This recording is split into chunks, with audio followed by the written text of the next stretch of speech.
Hello everybody, I'm Jana from Sydney Visa. A few days ago, Australian Treasurer John Finderburg delivered his second pandemic budget. Some changes to the Australian immigration policy and overall immigration plans for the 2021-2022 financial year were announced. In this video, I want to share with you what changes are expected in the coming year in Australia, what this means for those wishing to move to our green continent, and we'll also talk about what concessions exist for those that are already in Australia. During the budget announcement, it was revealed that immigration planning levels for 2021-22 will remain unchanged at 160,000 places. However, priority will be given to applicants who are already in Australia, as international borders will unfortunately remain closed for at least another 12 months. Out of the planned 160,000 places, 79.5 of them are reserved for skilled professionals, and 77 and roughly a half is reserved for family migration. As we have mentioned in the past update videos, the Australian government is using the situation with closed borders to clear up the blockage of the large number of partner visa applications currently with the department. And they will also be reviewing partner visa applications or from applicants from within Australia in the next 12 months. The government also had decided to keep the humanitarian program at 13,750 places. Bear in mind that 160,000 is not the target, but rather a ceiling. It does not at all mean that all 160,000 places will be allocated next year.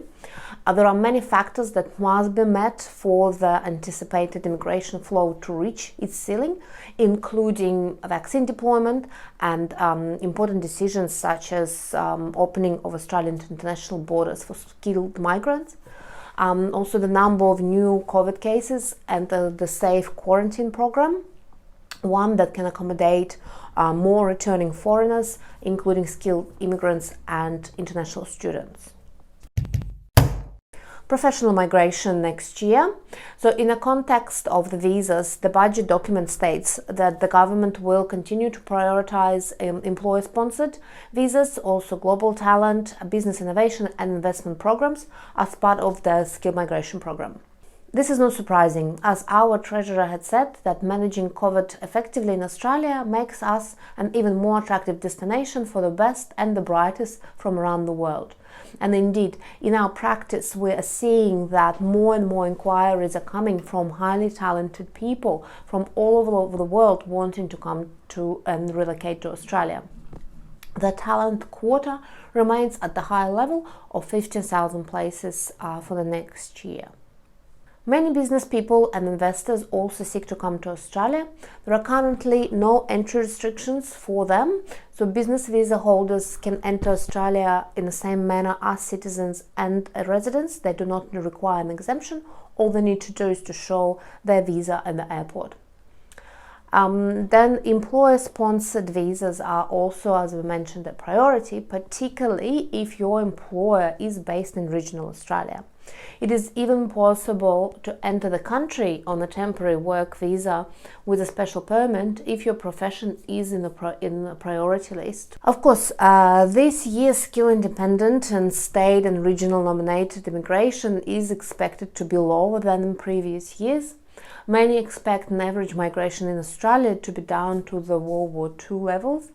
The fact that states and regions are not accepting applications from offshore applicants, they're the ones that are overseas, is upsetting obviously many people.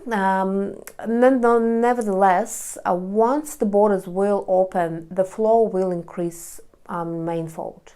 Australian economy cannot cope with pandemic results without immigrants.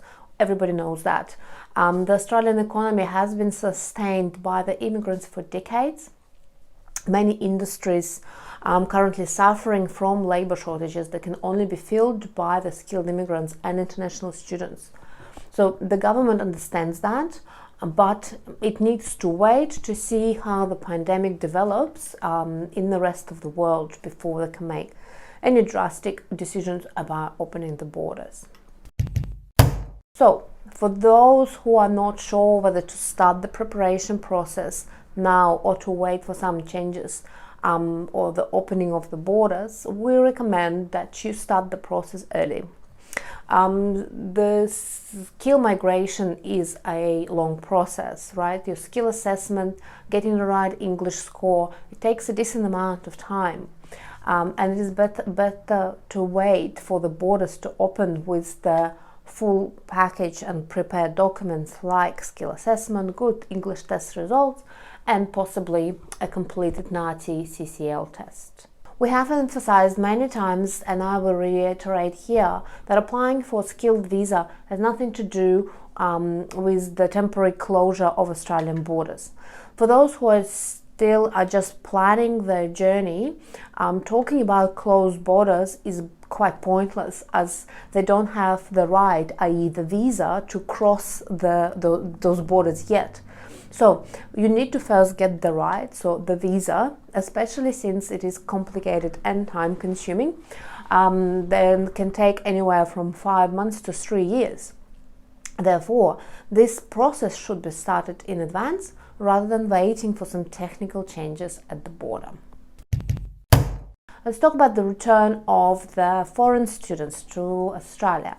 So, according to the budget document, the key assumption is its economic forecast is that international students will only be able to return in small phased programs, and it's going to be later this year, and that student numbers will only gradually increase from 2022 onwards.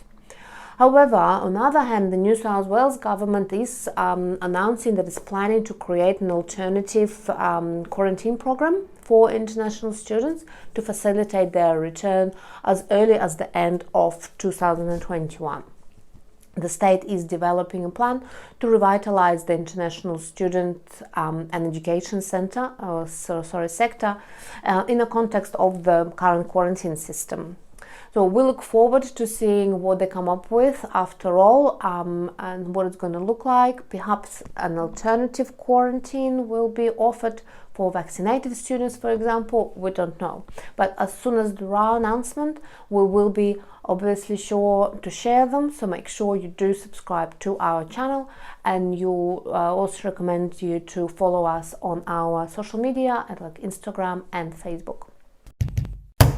Another major announcement affecting international students is that the government has made it possible for student visa holders in the hospitality and tourism sector to work beyond the 40-hour per fortnight limit, as they have been hit by the COVID-19 restrictions pretty hard. So the government has given them that ability. So the measure builds on previous changes in response to COVID-19, which allowed foreign students working in critical sectors such as agriculture, healthcare and elderly care to work more than 40 hours a fortnight.